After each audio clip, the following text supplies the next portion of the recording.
प्रधानमंत्री आवास योजना का जो हम ग्रांट देते हैं उसका उपयोग है यहाँ पर राज्य सरकार ने किया है। तो ये हमारे ग्रामीण विकास से संबंधित जितने प्रकार की योजनाएं हैं मैंने अनुभव किया। आप पूरे उत्तराखंड को देखेंगे, यहाँ पर हाईवेज के जो कनेक्टिविटी है, हमने जितने भी धार्मिक केंद्र हैं उनको जोड़ करके पूरा कॉरिडोर की कल्पना प्रधानमंत्री नरेंद्र मोदी जी ने किया और इसको लगभग हम आने वाले कुछ वर्षों के अंदर इसको पूरा करेंगे। वैसे हमारा ये जो लक्ष्य है इसको हम 24 तक पूरा करेंगे और आज की जो प्रोग्रेस रिपोर्ट है उस रिपोर्ट के आधार पर मैं कह सकता हूं कि इसके पहले हम इसको पूरा करेंगे। प्रधानमंत्री सड़क योजना, इसमें लगभग सभी गांव कवर हुए हैं और हमारा पहले चरण का, दूसरे चरण का और तीसरे चरण में जो हमारी एग्जिस्टिंग रोड्स थी उनके लिए अभी अगस्त तक थर्ड फेज का सभी रिपोर्ट्स लगभग है, उनके डीपीआर वगैरह जो बनना है वो पूरा हो जाएगा और जैसे भी ये हमारे केंद्र के पास ये पहुंचता है सरकार की ओर से जो रिपोर्ट आएगी उस रिपोर्ट के आधार पर हम इमीडिएट उनको थर्ड फेज को भी अप्रूवल देंगे। तो ये प्रधानमंत्री ग्राम सड़क योजना की स्थिति है। तो मैं ये कह सकता हूँ कि इस प्रकार का ये जो मेरे विभाग से संबंधित जो योजनाएं हैं, कार्यक्रम हैं, ये बहुत प्रभावकारी और इसके साथ साथ जो सेल्फ हेल्प ग्रुप काम करते हैं यहाँ पर जो परमिशन के अंदर जो काम किए हैं, जो टूरिज्म के अंदर जो काम हुए, जो क्लस्टर हमारे बने हैं, 7 ऐसे क्लस्टर हमने बनाया है। मैंने कुछ मॉडल यहाँ देखा है और मैं कहा है कि ग्रामीण विकास के अंदर, देश के अंदर जो हमारे काम चलते हैं ग्रामीण विकास में, उस पर उत्तराखंड मॉडल बने जो देखने में आया। आप लोग भी देखते होंगे कि जिन क्षेत्रों के अंदर जो हमने चिन्हित किया है, एक एक क्लस्टर के अंदर किसी में 7 ऐसी ग्राम पंचायतें हैं। अगर आज देहरादून की बात करें तो यहाँ 11 हमारी ग्राम पंचायतें, ऐसे सभी ग्राम पंचायतों को हमने कवर करते हुए ऐसे 7 जो हमारे क्लस्टर्स बने हैं, उन क्लस्टर्स के अंदर जो काम हमने किया है विशेष, चाहे टूरिज्म के डेवलपमेंट के लिए हो और चाहे स्टेट भूमि से संबंधित विषय हो, हमने वहाँ के सेल्फ हेल्प ग्रुप को हमारे स्किल के दृष्टि से उनके प्रशिक्षण के कार्यक्रम हो और यहाँ के लोगों को जो प्लेसमेंट देने की योजना उसके अंदर हमने किया है ताकि लोगों को रोजगार मिले। तो ये एक बहुत बड़ा एक अभियान इस ग्रामीण विकास मंत्रालय से जुड़ा हुआ, ऐसे बहुत सारे प्रश्न आए उसमें हैं। मंत्रालय को हमने जोड़ करके कुछ कनेक्टिविटी को और जो क्लस्टरों को जोड़ करके हमने इस प्रकार की योजना बनाने का फैसला हमने किया है और उसका लाभ उत्तराखंड के लोगों को मिला है। ये परिस्थिति वैसे अन्य क्षेत्रों में भी काम हुए हैं। मैंने कुछ उल्लेख किया है यहाँ पर कि जिन क्षेत्रों के बारे में, योजनाओं के बारे में आज हम कह सकते हैं, मुझे कहते हुए प्रसन्नता है, मैं अटल जी की सरकार को भी मैंने देखा, उस समय प्रधानमंत्री सड़क योजना की बहुत बड़ी कल्पना हुई थी।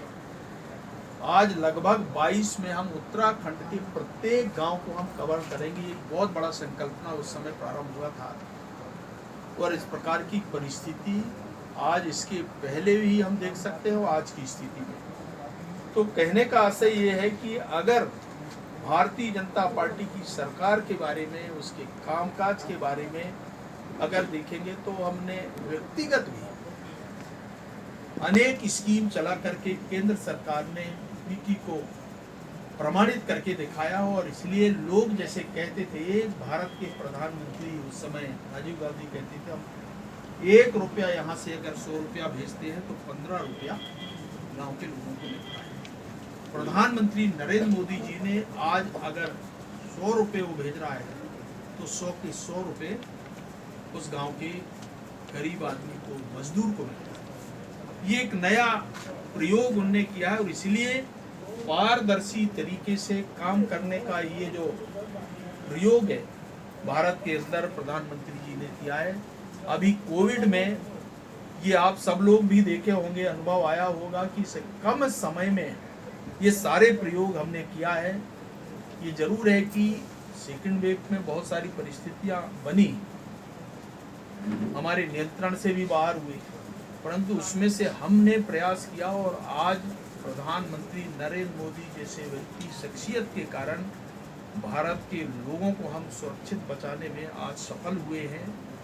कुछ घटनाएं जरूर घटी हैं, परंतु इतने बड़े देश में अगर दूसरे देशों की तुलना करेंगे तो आज हम बेहतर स्थिति में भारत के लोगों को बचाने में सफल हुए। ये हमारी स्थिति है। मंत्री अब इस प्रेस वार्ता में अगर किसी का प्रश्न है तो प्रश्न ले सकते हैं। पहले तो सर सुनो, इसी पे एक शॉर्ट में बता मंत्री जी, उसके बाद आप जो है तमाम चीज़ें बताइए। आपने कहा कि फॉरेस्ट के चलते जो है तमाम योजनाएं अधर में लटक जाती है। योजनाओं की घोषणा पहले कर दी जाती है, लेकिन योजना की जब डीपीआर तैयार होती है तो क्यों जो है उस पर विचार नहीं किया जाता। तमाम मामले केंद्र में आज भी उत्तराखंड के पेंडिंग पड़े हैं, जो वन भूमि के चलते जो है ट्रांसफर नहीं हो रहे। कि शायद आप बाद में आए होंगे, कुल 7 योजना का उल्लेख मैंने किया जो रुके हुए हैं, उनके प्रोसेस चल रहे हैं। बाकी उसमें से 99% काम ऐसे हैं जो पूरे हो गए, कंप्लीशन की स्थिति में, जिनमें काम प्रारंभ हो गया है।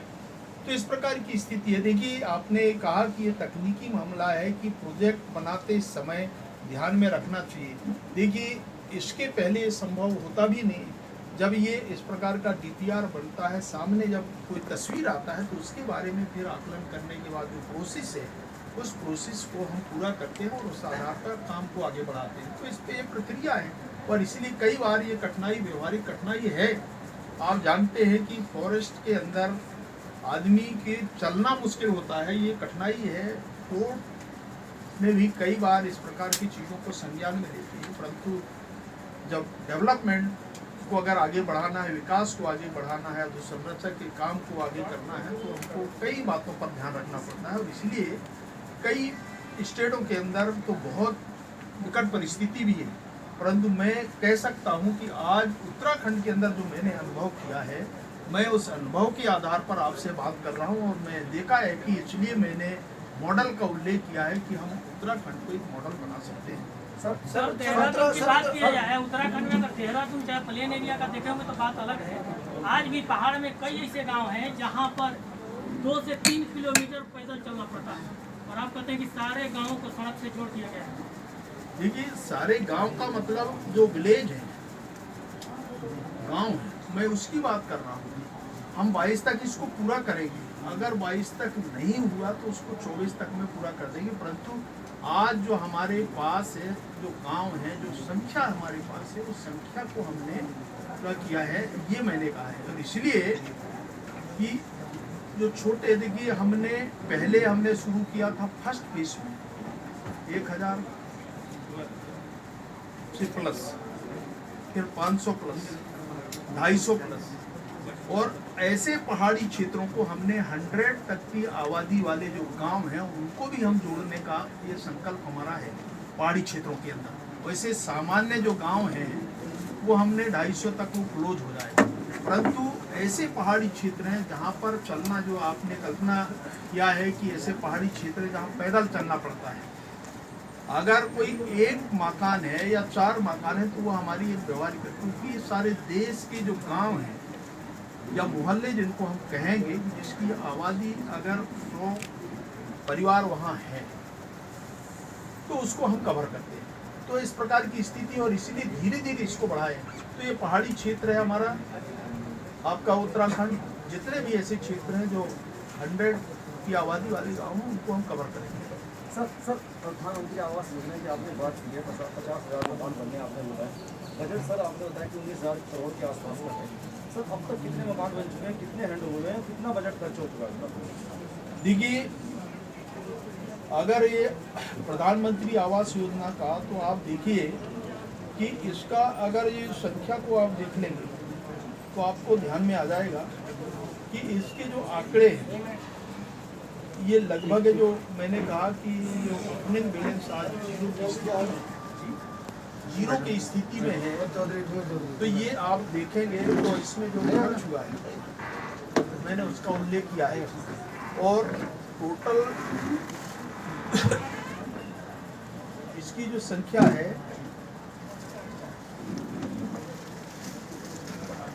यहाँ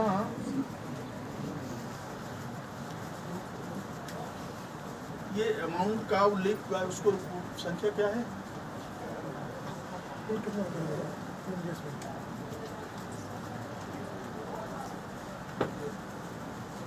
अरे देवेंद्र ये वो मेरा पेपर दो, वो आपको